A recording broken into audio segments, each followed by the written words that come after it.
Hi, my name is James with the Love Fridge, and today I'm going to talk about pantries for the shelters for the fridges and such.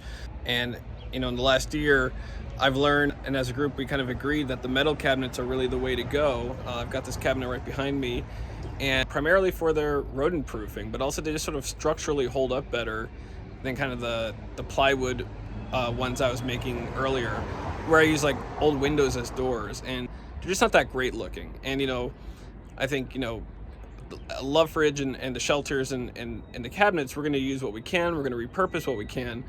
But to an extent, we also still want them to be kind of presentable and look like something that, you should be shopping from.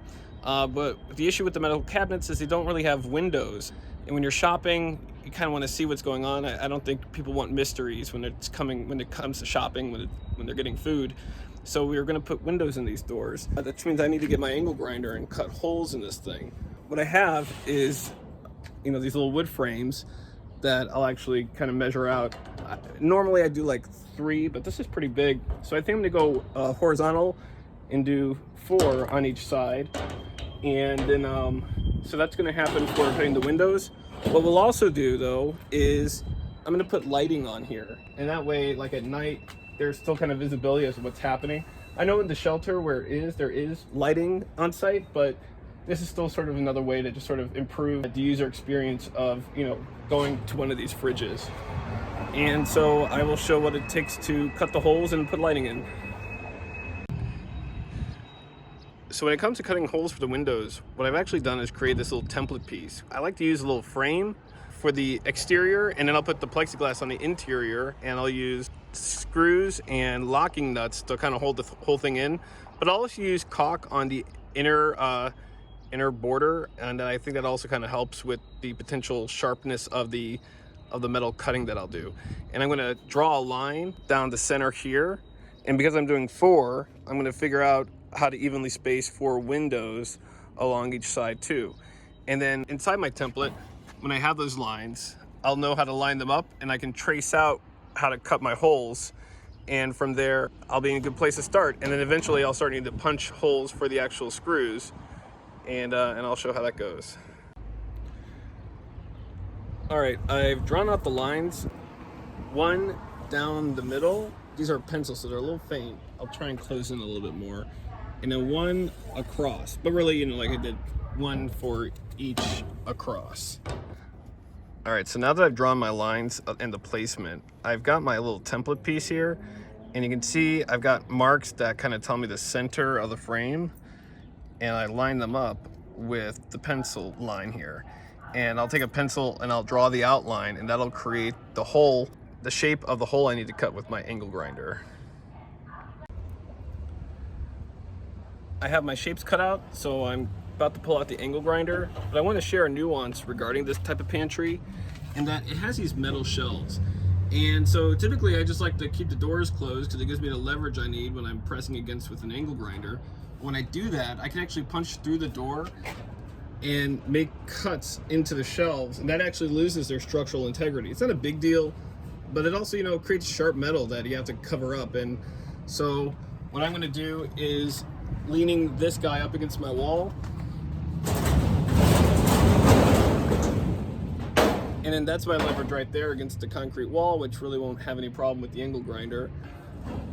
Speaking of my angle grinder, I'm using this incredibly thin spinning wheel. I guess it's a 1 millimeter, and you want it to be thin because it makes it easier to make these type of cuts. And as you can see, I've got my glasses on. I'm going to put some gloves on, and while I may not be a responsible adult, I'm going to play one on Instagram TV, and that's what you'll see me using while I make these cuts.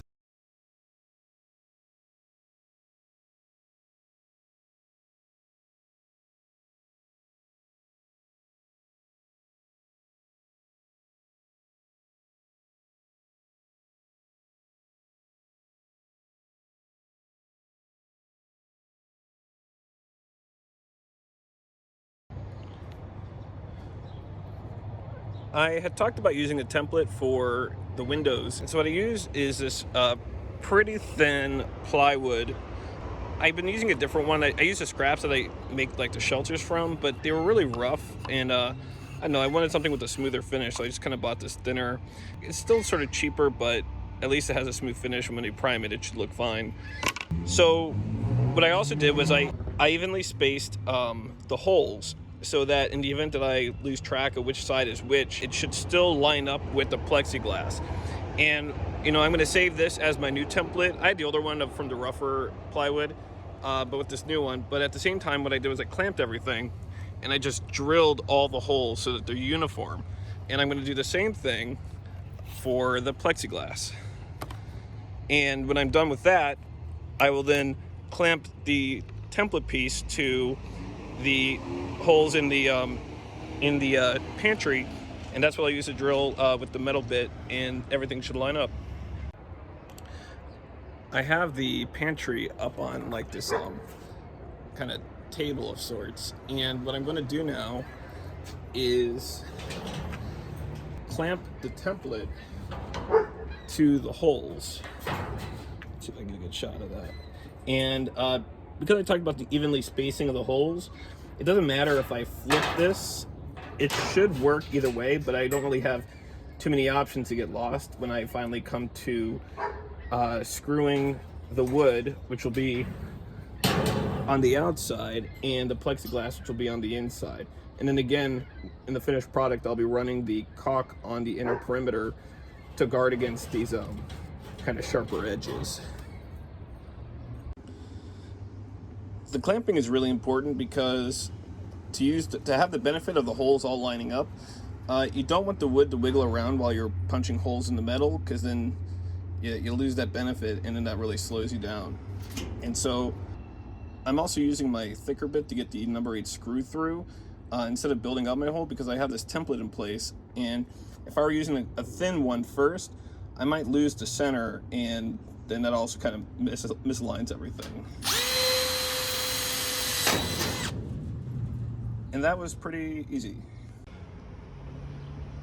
In the midst of all this, I realized that one of the problems with this template using my newer wood is that it might be too thin, and it's hard to appreciate in the holes, but there was some quaking occurring that would make misalignment when I was punching through the metal. So I created a fresher template with a thicker wood, and hopefully that lets the drill bit stay steady as it goes through the metal. So for installing the frames to the plexiglass and the pantry itself, I use these machine screws, a washer, both on the wood side, and then through the plexiglass, I have this locking nut. The locking nut, I've explained these before, but they have like the nylon ring in it, and that kind of, that locks it. That's exactly what it's for. And so I'll use a Phillips head and my little ratchet set to keep everything in place while I tighten it in place. All right, I have 2 screws in place to kind of keep the thing steady. Here, I've got 1 and 1, and again, I mentioned the washer. And what I will do is take my Phillips head, which is in my pockets, and my ratchet set, and I'll tighten it.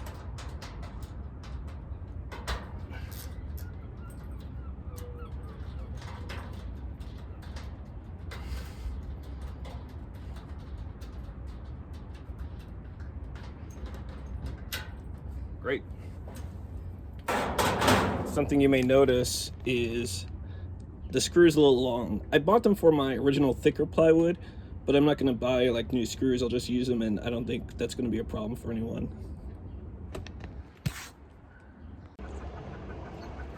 I now have all the windows in. I use this kind of table to install everything on, just so I can keep it just above waist height, so I'm not like bending over and such. It's a lot easier to work, with everything elevated.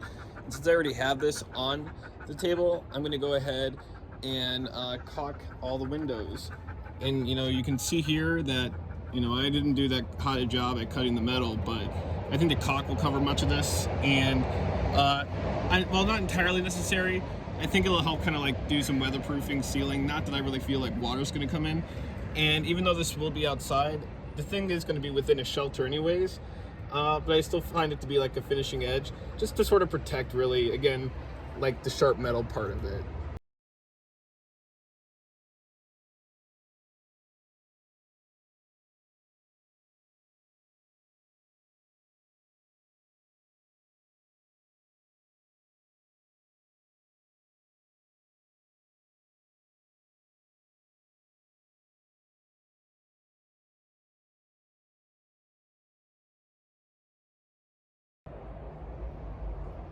I now have all the windows installed, and I've run the caulk through. As you can see, I got this thing standing upright because I now have a last step. I'm going to install some lighting, and I'm going to use this LED strip light right here, and I'm going to run it along the shelves. At the very top, so underneath each shelf.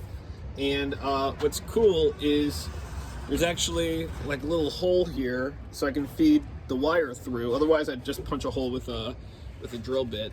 And I will be punching a hole though for the wire to go out the back. And typically, I throw the plug down at the bottom, but I know for this specific location, the extension cord's at the top, and so that's what I will work to accommodate with. And on a last note, we've reached, where I put enough time into this goofy thing that I'm going to cite a little laziness, and I'm not going to prime it. Just because I want to get the thing out of my yard, and I've got my weekend with some other projects. Typically, I would prime this, but we also have volunteers that can prime it, or the host location can also prime it, because then they'll also paint it according to the shelter, have the artists do whatever they want.